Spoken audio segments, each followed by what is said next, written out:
Towards the end of the game, being only up by 5 with roughly 2.5 to go, and UNH's Rhodes was doing all he could to stay in the game and keep UNH in the game. What was your defensive scheme to secure the lead?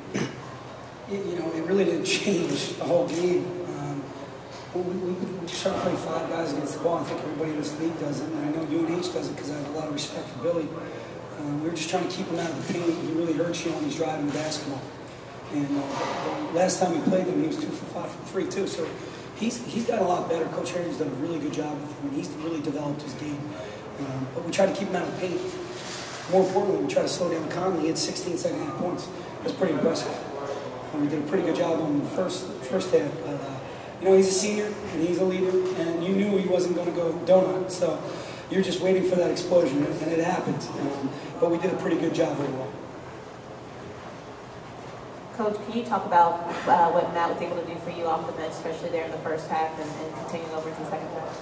I tell you what Matt Griffin brings us is, you know, his leadership, is a guy who's 100% in, a guy who's great in the locker room, and he's the hardest worker on the team. So when you see his statistics tonight, and the whole year, he's been that one steady, constant guy. I mean, he got 7 rebounds. He got 8 and 7 rebounds in 2 consecutive games. And then he also can make some shots for us too.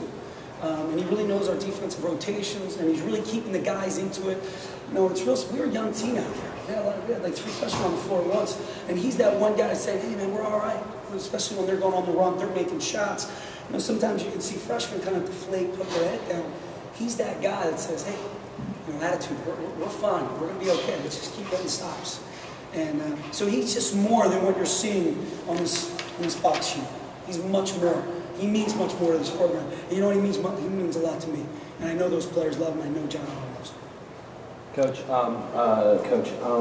any thoughts on the play of Pat Hazel with the 9 points and perhaps more importantly 10 boards against a very tough team down low in UNH?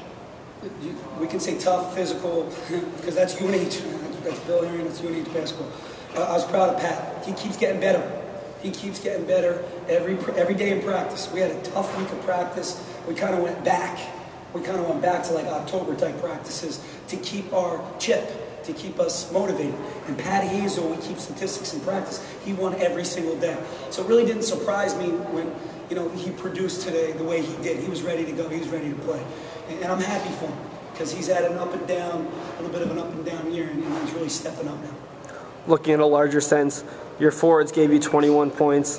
Most of the guys haven't been putting in as much on the offensive end recently. How much does it mean to the team in a 3-game tournament like this where you have to get something every single game from everyone to move on?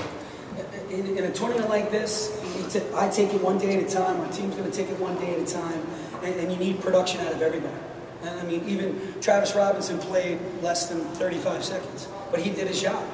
You know, we need contributions from every single guy, and to get some production out of our post players is terrific. That makes us a very tough team to defend. But UNH, like I said, is one of the best defensive teams in this league, and they did a pretty good job on us for the most part until the end there, until the last couple months. Coach, you outscored UNH by 20 in the paint. And anything you did differently in practice this time around, you finally get Daryl Parr and John Hound to start driving the basket? No, you know, we're doing the same thing. You know, it can't change now. I always say nothing changes. We are who we are.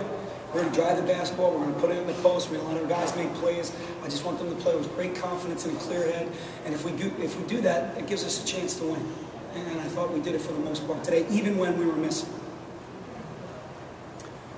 Coach, what do you tell your guys after that initial 12-3 run? You know, you finally got here, you're finally here in the postseason, and start off with the 12-3. What do you tell you guys going into that first time out? You know, I just say, guys, it's okay.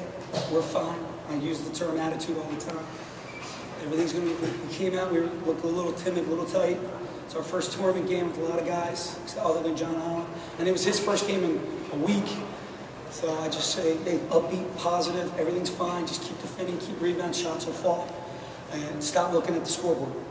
I caught a lot of our guys looking at the scoreboard, and when you start looking at the scoreboard, then that kind of gets in your head. Now you're not defending, now you're not rebounding, and that rim starts to shrink just a little bit. So I just told him, let's just worry about us, play BU basketball, and you'll like the outcome. Okay, one last question right here. Hey, Pat, was it a sigh of relief that you got John back, that his ankle healed? And was there any concerns coming in that with him out of the lineup for the last game and a half or so and missing practice, the team would get a lot of rhythm? There's no doubt. I mean, that was definitely in the back of my mind. You know, he hasn't been around, he hasn't practiced in over a week. And we were playing with a certain group at Binghamton, a lot of days of those practices at Vermont all week.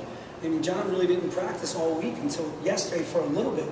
Yeah, that was a major concern. And I knew that was going to show the first 5-6 minutes of the first half. And it did. It did. But then I think we relaxed a little bit and things loosened up. And I thought like you just said, our bigs did a pretty good job of making some plays in the paint. Thanks very much, Coach. Thank you. Appreciate it.